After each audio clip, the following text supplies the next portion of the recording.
प्रिय दर्शकों, नमस्कार। एक बार फिर से उपस्थित हूँ आप सबके सामने विश्लेषण जन्म कुंडली का इस कार्यक्रम के अंतर्गत। आज जो आपके सामने कुंडली लेकर के आया हूँ, ये कुंडली आई है मेरे पास हमीरपुर, हिमाचल प्रदेश से। शुरू करते हैं आज का कार्यक्रम। कहीं नहीं जाना है, बिल्कुल बन के रहिएगा। अधिक माह में इनका जन्म हुआ है।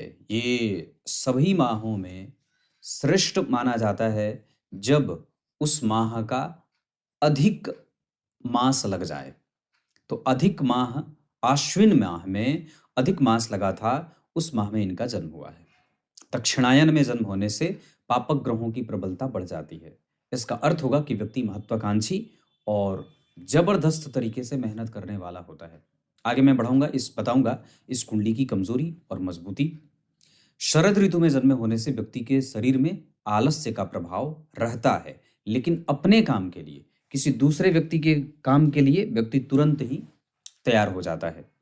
कृष्ण पक्ष, सप्तमी तिथि, आर्द्रा नक्षत्र, दीन मंगलवार। कृष्ण पक्ष में जन्मे होने से व्यक्ति संततिवान होता है और थोड़ा कठोर बुद्धि का भी कई बार होता है।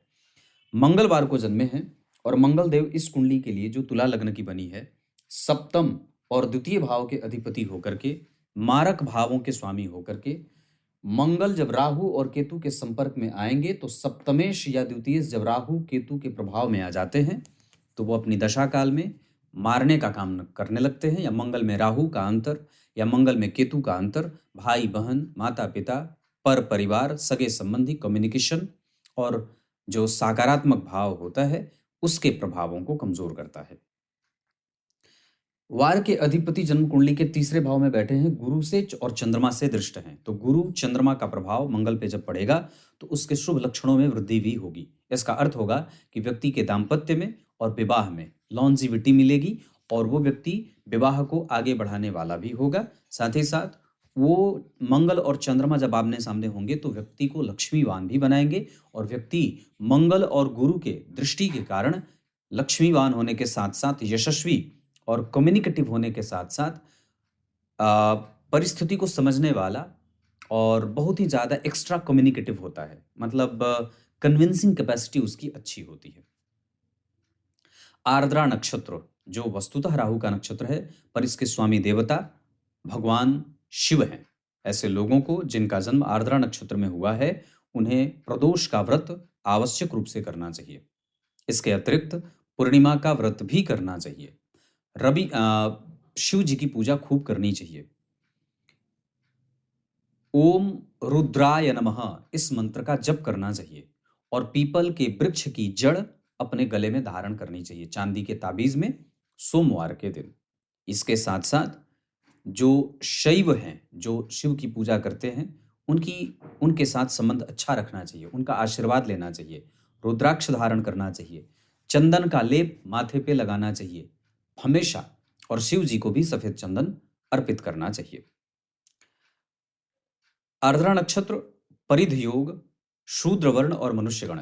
शूद्र वर्ण का जन्म है तो व्यक्ति में ईर्ष्या, द्वेष, छल, कपट और कई बार जबरदस्त मजबूती या गंदा रहना, आलस्य करना, जैसे मर्जी वैसे रह लेना, जो मन सो बोल देना, तिकड़मी, थोड़ा झंझट करने वाला, झगड़ालू, कठोर, कड़वा, निर्दयी, हिंसात्मक प्रवृत्ति वाला, कुछ भी भोजन कर लेने वाला, कैसे भी रह लेने वाला, ऐसा बना देता है।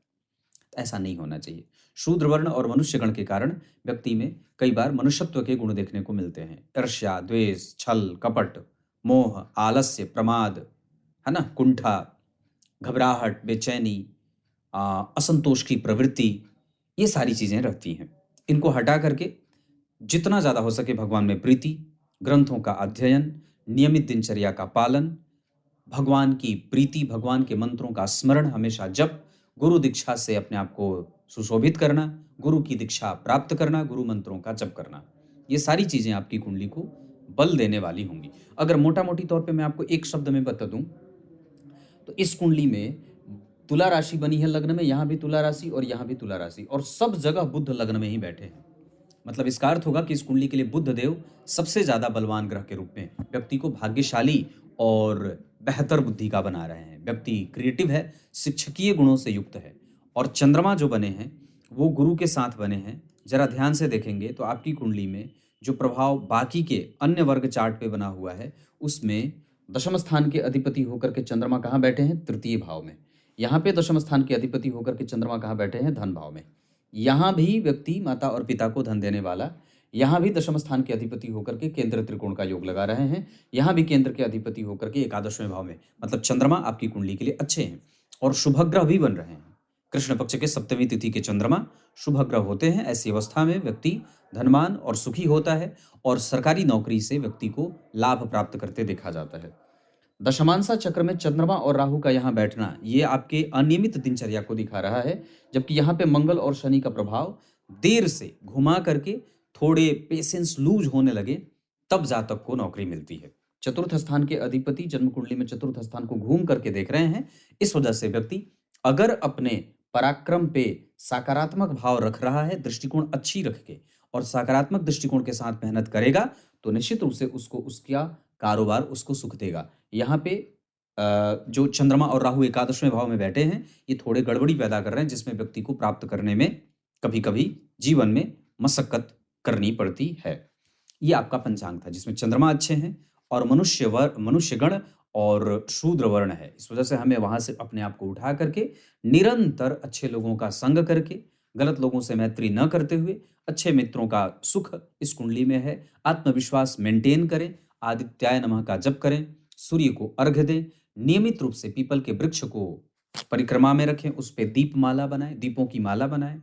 इसके बाद आप आर्द्रा नक्षत्र में जन्मे हैं, आपको भगवान शिव की खूब पूजा करनी चाहिए।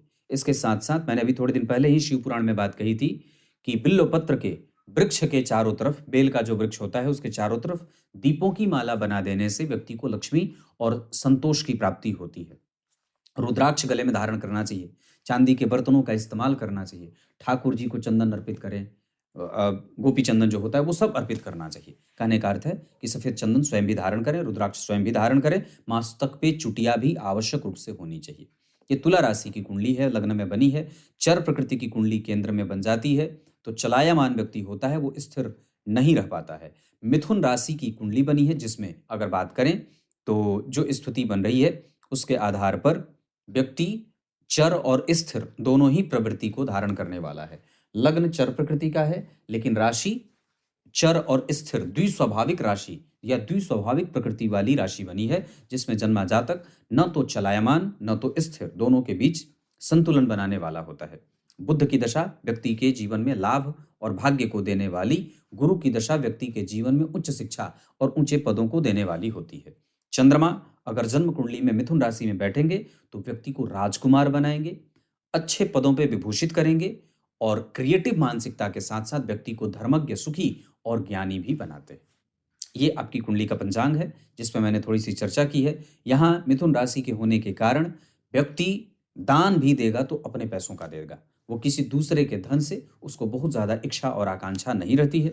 दशम स्थान के अधिपति केंद्र त्रिकोण का योग लगा रहे हैं। सप्तम भाव के अधिपति जन्म कुंडली के पंचम भाव को देख करके पत्नी का सुख, पत्नी का जो स्वभाव होता है वो बड़ा ही शुद्ध और सरल प्रकृति का होता है, उसमें कोई दो राय नहीं है। अब आइए आगे मैं आपको लग्न कुंडली और नवमांसा और दशमांसा में बैठे ग्रहों से आपका परिचय करा देता हूं। आइए अब आपकी कुंडली में लग्न पे लेके आते हैं। लग्न का मान 2 अंश का बना है। इसका अर्थ है कि लग्न जो बना वो 2 अंश का बनने के कारण व्यक्ति के जीवन में निर्णय अनिर्णय ये दोनों ही स्थितियां बनी रहेंगी। सत्य और असत्य दोनों के बीच से व्यक्ति गुजरेगा। बुरे और अच्छे लोगों के मध्य से उसके रास्ते बनेंगे। सफलता और असफलता के पैमाने पे चढ़ता हुआ वो आगे बढ़ता जाता है। सुख और दुखों के बीच से उसके जीवन की यात्रा बीतती है। बुराई और अच्छाई दोनों ही उसके जीवन में समाहित होते हैं। लग्न प्रबुद्ध नहीं बना है, बाल्यावस्था का लग्न है।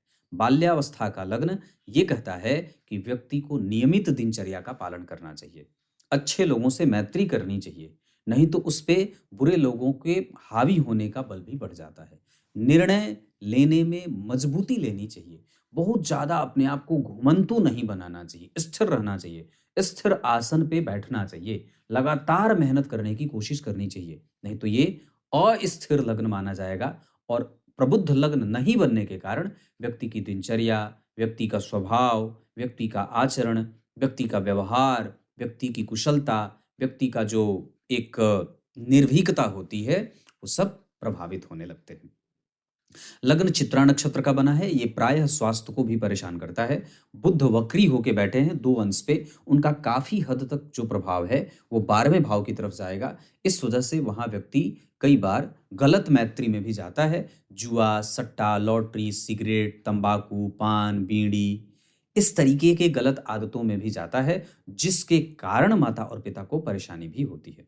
इसके अतिरिक्त द्वितीय भाव के स्वामी का तीसरे भाव में राहु और केतु के संपर्क में आने के कारण और उस पे चंद्रमा और गुरु जैसे 2 शुभ ग्रहों की दृष्टि के कारण राहु, केतु और मंगल की दशा में व्यक्ति को अपने स्वास्थ्य, अपने माता पिता, अपने कुटुंबजनों पे ध्यान देना चाहिए। इसके साथ साथ पैतृक संपत्ति में कठोरता देखने को मिलती है। इसके अतिरिक्त व्यक्ति को मेहनत करके धन कमाने की स्थिति में जाते हुए देखा जाता है। वो मेहनत करके धन कमाता है।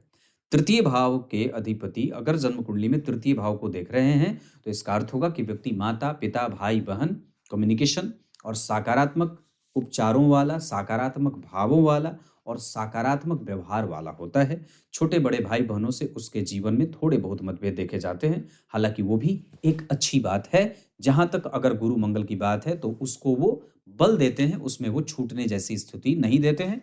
हमेशा उनके साथ संबंध मजबूती से बने ही रहते हैं लगभग। तृतीय भाव में केतु बैठे हैं 6 अंश के और मंगल बैठे हैं 23 अंश के। इस कुंडली में जो सर्वाधिक अंशों पे ग्रह बैठेगा वो बैठे हैं लग्नेश ही 28 अंश पे बैठे हैं लाभ भाव में। अब लग्न के अधिपति का लाभ में बैठना, लग्न के अधिपति का जन्म कुंडली में तृतीय में बैठना और यहाँ लग्न के अधिपति का जन्म कुंडली में अष्टम भाव में बैठना, यहाँ स्थिति बहुत अच्छी बनी है। यहाँ पे नौमांश चक्र में और दशमांशा में जो स्थिति बनी है उसमें व्यक्ति के कारोबार में आरंभ में दिक्कतों का सामना उसे करना पड़ता है। मतलब वो एक ही बार में सफल नहीं हो जाएगा, उसके जीवन में भी असफलता के पेज जुड़ते हुए देखे जाते हैं। और ऐसा क्यों? क्योंकि नौमांशा में लग्न के अधिपति तीसरे भाव में और दशमांशा में लग्न के अधिपति अष्टम भाव में बैठे हैं। पंचम भाव पे राहु केतु, इस वजह से व्यक्ति के जीवन में जो उसका यश, जो उसकी कीर्ति, जो उसका सम्मान, जो उसकी प्रतिष्ठा है, जो मेहनत के बाद परिणाम है, वो थोड़ा देर से उसके जीवन में जुड़ता है। वैसे भी जन्म कुंडली में व्यक्ति का धन कैसा है? तो धन है, क्योंकि धन भाव के स्वामी मंगल धन के कारक गुरु के साथ और इस कुंडली के दशम स्थान के अधिपति धन भाव के अधिपति को देख रहे हैं। इसका अर्थ होगा कि व्यक्ति के जीवन में करने के लिए बहुत काम है। वो शिक्षा के क्षेत्र को धन कमाने का प्रधान साधन बना सकता है और शिक्षा के क्षेत्र से जोड़ करके अपने आप को अपने कम्युनिकेशन के बल पे, अपनी वाणी के बल पे, अपने संचार के बल पे, अपने अंदर छिपे गुण और दोषों के बल पे वो व्यक्ति समाज से धन अर्जित करता है। और बुध जब जन्म कुंडली के लग्न में बैठे हों तो व्यक्ति विवेकी, सुखी, ज्ञानी, कृतज्ञ और भगवत भक्त भी होता है। वो बहुत जल्दी किसी भी चीज को पकड़ता है, भले उसको सरकारी नौकरी में दिक्कत यहाँ 12वें भाव के सूर्य के कारण और साथ ही साथ यहाँ शनि के कारण, तीसरी दृष्टि यहाँ पे शनि की जा रही है, इस वजह से थोड़ी दिक्कत हो रही है। शत्रु की राशि को देख रहे हैं, चतुर्थ और पंचम भाव के अधिपति होकर के अष्टम भाव में बैठे हैं, इस कारण से यहाँ पे थोड़ी बहुत परेशानी भी देखने को मिलती है। लेकिन एक अच्छी बात क्या है कि लग्न गुरु से दृष्ट है, लग्नेश गुरु से दृष्ट हैं। लग्न यहाँ पे जन्म कुंडली में लग्नेश जो बने हैं वो शुक्र तीसरे भाव में बैठ रहे हैं और गुरु जो जन्म कुंडली में बैठे हैं उनको देख रहे हैं। यहाँ भी लग्न और लग्नेश दोनों गुरु से दृष्ट हैं। यहाँ पे लग्न का अधिपति शुक्र जन्म कुंडली के अष्टम भाव में बैठा है और गुरु की दृष्टि जन्म कुंडली के सप्तम भाव पे बन रही है। मंगल की दृष्टि लग्न पे सप्तमेश होकर के देख रहे हैं। इसका अर्थ होगा कि यहाँ पे शनि मंगल का प्रभाव कर्कशता, कठोरता, जिद्द, हठ या मेहनत करने पे विवश कर रहा है। लेकिन लग्न और नवांश कुंडली में लग्नेश अगर गुरु से दृष्ट हो तो इसे दान योग भी कहते हैं। धर्म भाव से गुरु का संबंध, लग्न भाव से गुरु का संबंध, लग्नेश से गुरु का संबंध और चंद्रमा और गुरु एक साथ अगर बैठ जाते हो नवम भाव में तो इसे दान योग कहते हैं, जिसके पास व्यक्ति के पास बहुत धन होता है और वो दान करता भी है। तृतीय भाव में मंगल केतु व्यक्ति को साहसी, निडर और एक्स्ट्रा कम्युनिकेटिव बनाएंगे। चतुर्थ स्थान के और पंचम स्थान के अधिपति होकर के शनिदेव अष्टम भाव में ये कुहू योग लगाते हैं, जिसके कारण व्यक्ति के जीवन में या उसके घर में माता और पिता के बीच कलहपूर्ण वातावरण बनता है या कई बार उसको नौकरी प्राप्त करने में थोड़े से संघर्षों का सामना भी करना पड़ता है। जन्म कुंडली के पंचम भाव के अधिपति जब अष्टम भाव में जाएंगे और उनके ठीक आगे गुरु राहु चंद्रमा बैठेंगे तो थोड़ा बहुत लाभ भी होगा, लेकिन पंचम भाव के अधिपति अष्टम में बैठेंगे तो आयु देंगे।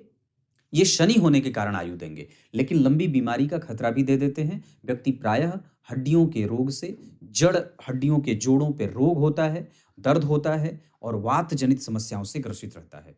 पिंपल्स निकलते हैं, घाव, छोड़े, फोड़े, फुंसी वगैरह बनते हैं और कई बार व्यक्ति को शनि की दशा में अगर मृत्यु होती है तो काफी कष्ट से व्यक्ति की मृत्यु होती है। ऐसी अवस्था में कि पंचम और चतुर्थ भाव के अधिपति होकर के जब अष्टम भाव में बैठे तो व्यक्ति को मित्रों से सावधान रहना चाहिए, नौकर चाकर से सावधान रहना चाहिए। चतुर्थ वर्गीय कर्मचारी कोई ना कोई लांछन लगा दे, कोई आरोप प्रत्यारोप का दौर चल जाए, ये नहीं होना चाहिए। जब जन्म कुंडली के छठवें भाव पे मंगल की दृष्टि पड़ेगी और अष्टम भाव पे शनि का प्रभाव है तो इस अवस्था में हमें अपने पत्नी के स्वास्थ्य पे भी विशेष ध्यान देने की आवश्यकता होती है।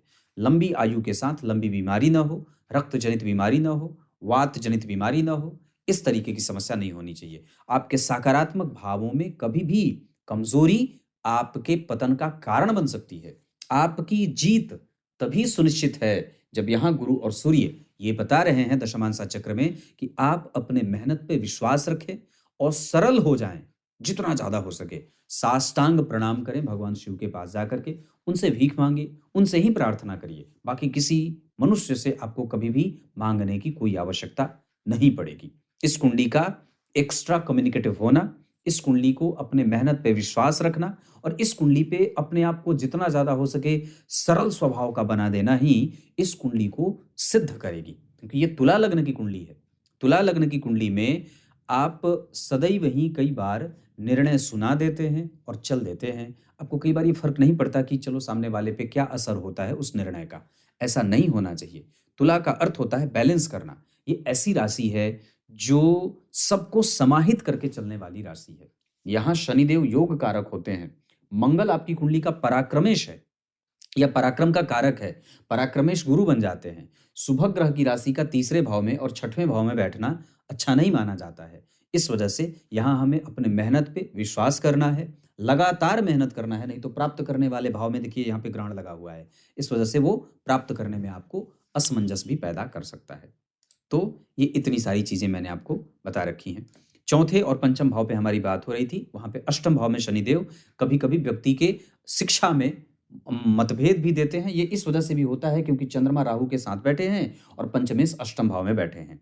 तो ये जो स्थिति बन रही है ये व्यक्ति के एजुकेशन में बाधाओं के साथ उसकी शिक्षा पूर्ति हो रही है। सप्तम भाव के अधिपति तीसरे भाव में और गुरु से दृष्ट, यानी कि सप्तमेश और सप्तम भाव में से कोई भी अगर जन्म कुंडली के गुरु से दृष्ट हो तो विवाह अच्छा बीतता है।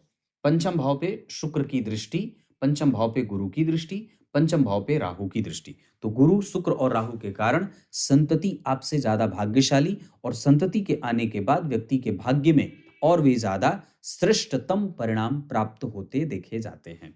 व्यक्ति अनुभवी, मंत्र जापक, भगवान की पूजा रखने वाला, विश्वास रखने वाला, मूर्ति का निर्माण करने वाला, ठाकुर जी की सेवा करने वाला और पूर्व जन्म में भी मंत्रों का जापक ही था। कभी भी किसी को कष्ट न देने वाला और सदैव धर्म में आस्था रखने वाला ही था। इस जन्म में भी उसकी यही यात्रा रहेगी कि अपने आप को कितना ज्यादा बेहतर बनाया जाए। तीसरे भाव में केतु यही कहते हैं कि व्यक्ति अपने ऊपर मेहनत करने वाला, अपने आप को शुद्ध बनाने में ही प्रयास करने वाला था और उसी दौरान उसकी मृत्यु हुई और उसी फिर इच्छा को व्यक्ति पूरा करने आया है कि मैं अपने आप को कितना बेहतर बनाऊं। जन्म कुंडली में अष्टम भाव, सप्तम भाव के अधिपति के बारे में मैंने बात की। अष्टम भाव के अधिपति और लग्नेश होकर के एकादशवें भाव में बैठे हैं, केतु से दृष्ट हैं, लेकिन जन्म कुंडली में और अन्य किसी भी शुभ ग्रह की उन पे दृष्टि नहीं है। नवांश कुंडली में वो जा रहे हैं जन्म कुंडली के तीसरे भाव में, यहाँ बैठे हैं 5 नंबर में, यहाँ बैठ रहे हैं 9 नंबर में। तो शुक्र की दशा व्यक्ति को संतान, सुख, नौकरी, यश, प्रतिष्ठा और विवेकवान बनाने वाली होगी। शुक्र की दशा अष्टमेश होने और लग्नेश होने से, एकादशवें भाव में बैठने से समस्त इच्छाओं की पूर्ति करने वाले एकमात्र ग्रह, योग कारक ग्रह लग्नेश ही आत्मकारक ग्रह बन रहे हों। लाभ में बैठ करके ये अतिरिक्त नहीं, कई गुणा अतिरिक्त श्रेष्ठ सफलता के मार्ग प्रशस्त करते हैं। नवम स्थान के अधिपति होकर के लग्न में गुरु से दृष्ट नवम स्थान में गजकेसरी योग का निर्माण संपूर्णतया वहां बन रहा है। अगर बात करेंगे तो वहां राहु और चंद्रमा के बीच ग्रहण दोष बन रहा है और वही ग्रहण यहां भी बन रहा है। इस वजह से हमें नियमित दिनचर्या का पालन करना होगा, नहीं तो कई बार हमारे भाग्य में अवरोध भी पैदा हो सकता है, क्योंकि धन भाव के अधिपति तीसरे भाव में मेहनत करवाने पे विवश कर देंगे और व्यक्ति के पास जो धन आएगा वो फिर समझौता करके आएगा या अपने सिद्धांतों के पालन से नहीं आएगा। उसको कई बार वो काम भी करना पड़ेगा जो वो नहीं करना चाहता है। तो लेकिन शिक्षा को इस क्षेत्र में न धन कमाने का बहुत अच्छा क्षेत्र बनाया जा सकता है। इस कुंडली के लिए शिक्षा से ही व्यक्ति धन कमाएगा और पढ़ा करके ही धन कमाएगा। सरकारी नौकरी के योग हैं और कम से कम अभी आपके पास 2029-30 तक अभी 5 वर्ष तक सरकारी नौकरी के योग हैं।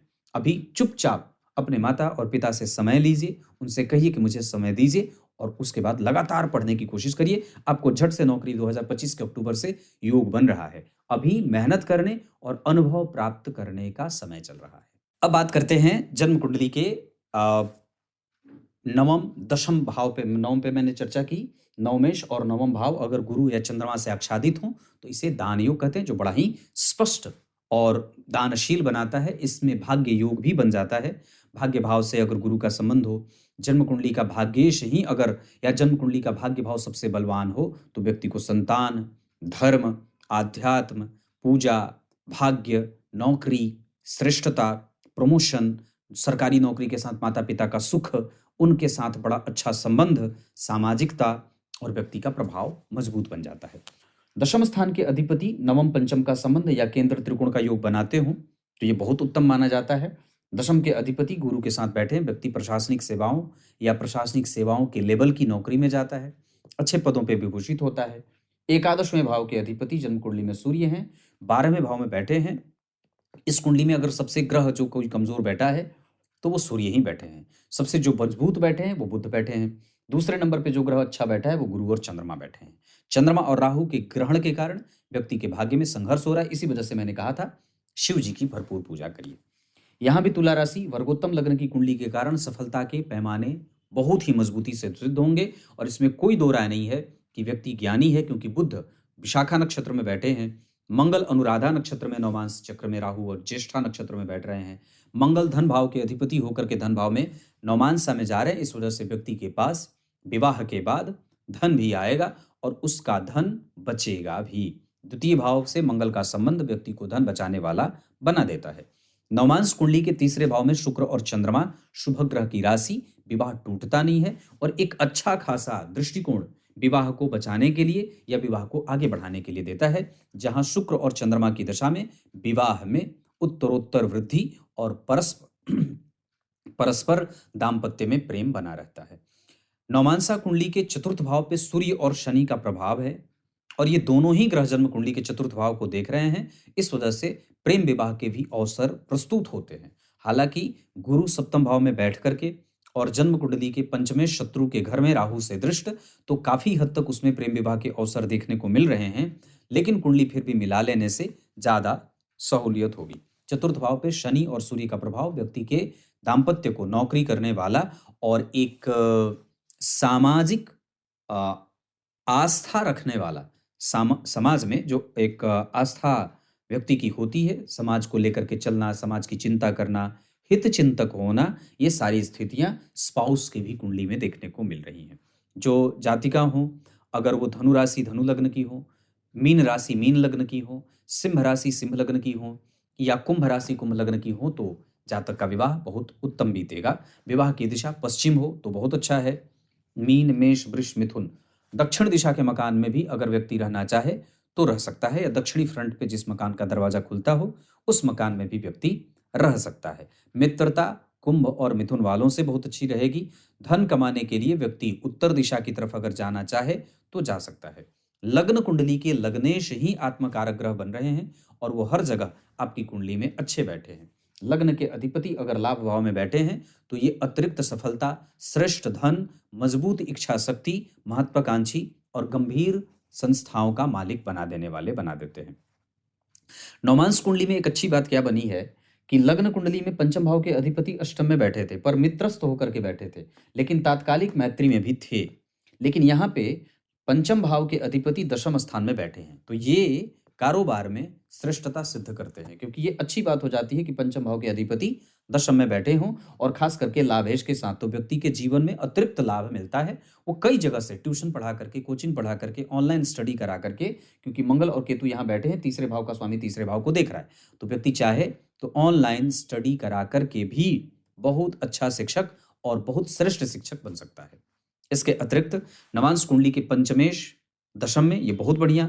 छठवें भाव के स्वामी सप्तम में बैठ करके लग्न को गुरु और बुध का एक दूसरे को देखना, चतुर्थेश का चतुर्थ को देखना, लाभेश का चतुर्थ को देखना, माता पिता, सास ससुर, इन सभी लोगों से, ये नौकरी करने वाले होते हैं, उनके साथ संबंध अच्छा होता है, ससुराल धनवान होता है, अनुभवी होता है। एक बात और भी बता दूं, यहाँ चंद्रमा जो बैठे हैं आर्द्रा नक्षत्र में और जन्म कुंडली के पंचम भाव के अधिपति अष्टम में, लग्न में बुध और मंगल केतु के साथ बैठे हैं, इन सब का एक प्रभाव होगा कि व्यक्ति भविष्य देखने वाला, भविष्य दृष्टा और भविष्य कथन करने वाला भी होता है। इसका अर्थ होगा कि उसको पहले से ही बहुत सारी चीजें पता चल जाती हैं कि उसके साथ ये घटित होने वाला है, चाहे स्वप्न के माध्यम से, चाहे विचारों के माध्यम से। उसको पता चलता जाता है कि ये होने वाला है या ये घटनाएं घटित हो सकती, पूर्वाभास उसको होता रहता है।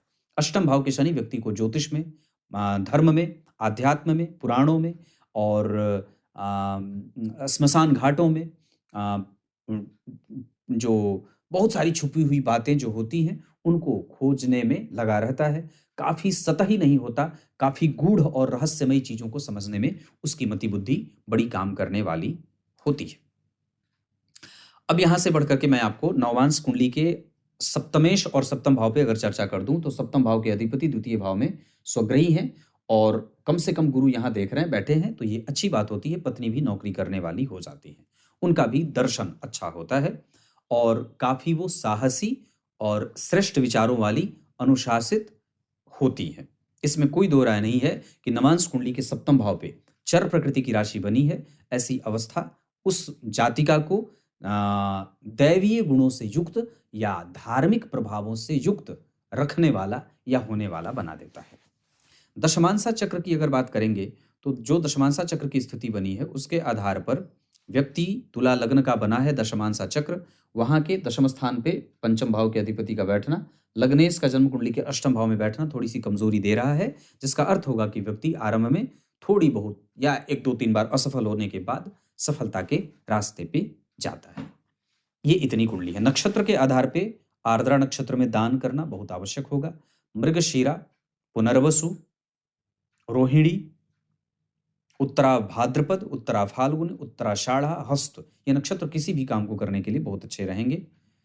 इस कुंडली के लिए अगर एक बात और कह दें तो व्यक्तित्व बहुत अच्छा है, पैतृक संपत्ति को और भी ज्यादा बचाने की कोशिश, कम्युनिकेशन को और भी ज्यादा बेहतर, मेहनत को और भी ज्यादा बढ़ाया जा सकता है। ये कुंडली संपत्ति इकट्ठा कर लेगी, पर अगर हो सके तो माता पिता के नाम पे इकट्ठा किया जाए तो ज्यादा बढ़िया रहेगा। पढ़ाई में बाधाएं आ रही हैं, विवेक कभी कभी कमजोर हो रहा है, कंसंट्रेशन लूज हो रहा है और व्यक्ति के निर्णय में जल्दबाजीपन की प्रवृत्ति है, जिसके कारण उसके निर्णय और भी ज्यादा विलंब में जा रहे हैं। तो एकदम दत्तचित्त होकर के, शांत होकर के अपना काम करते जाइए, सफल निश्चित रूप से हो जाएंगे। नौकरी के योग ज्यादा हैं, व्यापार के योग दूसरे नंबर पे, प्राइवेट नौकरी के योग बिल्कुल भी नहीं। ये कुंडली अपने कंसंट्रेशन को और भी ज्यादा ठीक करे, लगातार मेहनत करने पे फोकस करे। भाग्यशाली होने का वर आपकी कुंडली में आपको प्राप्त है। इस कुंडली का सबसे मजबूत भाव नवम भाव ही बना हुआ है। भाव के अधिपति राहु जहां बैठे हैं उसको राहु की दृष्टि है, या इस कुंडली के योग कारक या राजयोग कारक ग्रह बुध बनते हैं। उनकी राशि में राहु के बैठने के कारण राहु भी राजयोग कारक ग्रह की भांति परिणाम करने वाले और अपनी दशा काल में व्यक्ति को लाभ देने वाले और धार्मिक बनाने वाले बनेंगे। इस कुंडली में करियर ठीक है, लाभ भी ठीक है। इस कुंडली का सूर्य कमजोर है, इस वजह से कानों में समस्या होती है, नेत्रों में समस्या होती है और कई बार व्यक्ति के हड्डियों में रोग देखने को मिल जाता है। ये इतनी सारी चीजें हैं। शुक्र और शनि गुरु का संबंध जन्म कुंडली के पंचम भाव पे व्यक्ति को न्यायिक बनाएगा। लग्न पे गुरु और बुध का प्रभाव व्यक्ति को धार्मिक बनाएगा। मंगल की दृष्टि गुरु पे, गुरु की दृष्टि मंगल पे व्यक्ति को कन्विंसिंग कैपेसिटी वाला बनाएगा। गुरु और चंद्रमा जैसे दो शुभ ग्रह की दृष्टि जन्म कुंडली के तीसरे भाव पे भाई बहनों से प्रेम रखने वाला। धन भाव के अधिपति पे गुरु की दृष्टि व्यक्ति को धनवान और सुखी बनाएगी। योग कारक ग्रह लग्नेश इस कुंडली के आत्म कारक ग्रह बनते हैं, इस वजह से शुक्र की दशा में व्यक्ति को बेहतर लाभ मिलेगा। चंद्रमा मिथुन राशि में बैठे हैं, बुध की राशि है, राहु का नक्षत्र है और मिथुन राशि और बुध राहु। अब जरा ध्यान से देखें तो मिथुन राशि के अधिपति बुध लग्न में, तो भाग्येश लग्न में हो गए, भाग्य का कारक लग्न को देख लिया। और राहु जन्म कुंडली में चंद्रमा बैठे हैं आर्द्रा नक्षत्र में, राहु के संग बैठ गए। वो ग्रहण योग जो है वो कभी कभी आपके आपके और आपके पिता के बीच में संघर्ष को देने वाला हो सकता है। इस वजह से चंद्रमा की दशा में, राहु की दशा में हमें अपने पिता के स्वास्थ्य का, उनकी सेहत का, उनके साथ कम्युनिकेशन का बेहतर फायदा उठाना चाहिए या बेहतर उसे बनाने की कोशिश करनी चाहिए। इसके अतिरिक्त इस कुंडली में उच्च शिक्षा के योग बहुत अच्छे हैं। ये कुंडली विदेश ना जाए, घर पे रहे तो ज़्यादा बढ़िया है। बहुत ज़्यादा घर से दूर रहने पे भी कई बार मानसिक असंतुलन बनेगा। अष्टम भाव के शनि हैं। जब तक कोई काम बन ना जाए तब तक किसी से बताने की कोई आवश्यकता नहीं है। सरसों तेल का दीपक प्रत्येक दिन शाम को जलाना चाहिए। रत्न के आधार पर आपकी कुंडली शुक्र का रत्न ओपल आप सदैव धारण कर सकते हैं। चांदी की माला भी आप, चांदी की चेन अगर गले में हो सके तो धारण कर सकते हैं। अंगूठी को खाली रखें, उंगलियों में बहुत ज्यादा रत्न धारण करने से अच्छा नहीं लगता है। ये बात इतनी है, क्लियर है। अब क्या बताऊं, कोई भी शुभ कार्य करना हो, आपकी कुंडली में शुक्र की दशा, गुरु चंद्रमा की दशा बहुत अच्छी करेगी, बुध की दशा भी आपकी कुंडली में अच्छी जाने वाली है। अब मैं ग्रहों को जरा एक स्थिति से बता दूं। सूर्य यहाँ कन्या राशि में बैठे हैं और यहाँ पे सूर्य बैठे हैं कहाँ, कर्क राशि में। सूर्य की दशा में लाभ होगा, पद का, प्रतिष्ठा का, कुछ स्वास्थ्य से भी, स्वास्थ्य में नुकसान भी होगा, फिर ठीक भी हो जाएंगे। चंद्रमा यहाँ मिथुन राशि में, यहाँ चंद्रमा बैठे हैं कहाँ, धनु राशि में। इसका अर्थ होगा कि चंद्रमा की दशा में व्यक्ति के दाम्पत्य में, परिवार में, संतान में, कम्युनिकेशन में, व्यापार में लाभ होगा, दिनचर्या ठीक रहेगी। मंगल यहाँ धनु राशि के बैठे हैं और यहाँ पे मंगल जो बैठे हैं वो जन्म कुंडली में वृश्चिक राशि में। मंगल की दशा में स्वास्थ्य, धन, पैतृक संपत्ति, माता पिता का संबंध, माता पिता से कमजोरी, ये सब मतभेद में जा सकता है। मंगल की दशा आपके लिए मारक सिद्ध होगी। बुध जन्म कुंडली के लग्न में बुध आपकी कुंडली के दूसरे सबसे अच्छे ग्रह के रूप में या पहले सबसे अच्छे ग्रह के रूप में परिभाषित कर रहे हैं। बुद्धो दश शतानीचा, 1000 दोषों का शमन केंद्र में और खास करके लग्न में बैठे बुध कर देते हैं। गुरु जन्म कुंडली के मिथुन राशि में, यहाँ पे गुरु बैठे हैं कहाँ, मेष राशि में। गुरु की दशा में भी व्यक्ति को कम्युनिकेशन का, भाग्य का, धर्म का, तीर्थ क्षेत्रों का लाभ होता है, इसमें कोई दो राय नहीं है। शत्रु की राशि में बैठे हैं लेकिन देखने के कारण उनका दोष समाप्त हो जा रहा है। भाग्य भाव में वैसे भी शुभ ग्रह की राशि में, शुभ भाव में शुभ ग्रह का बैठना भाग्य को बल देने वाला होता है। शुक्र जन्म कुंडली के सिंह राशि में बैठे हैं, यहाँ पे धनु राशि में बैठे हैं। शुक्र की दशा व्यक्ति को लाभ, धन, पद, प्रतिष्ठा और गौरव, कुल गोत्र का नाम रोशन करने वाला, अच्छी नौकरी, अच्छा लाभ, अच्छी संतति, अच्छा विवाह, ये सब कराने वाले बन जाते हैं।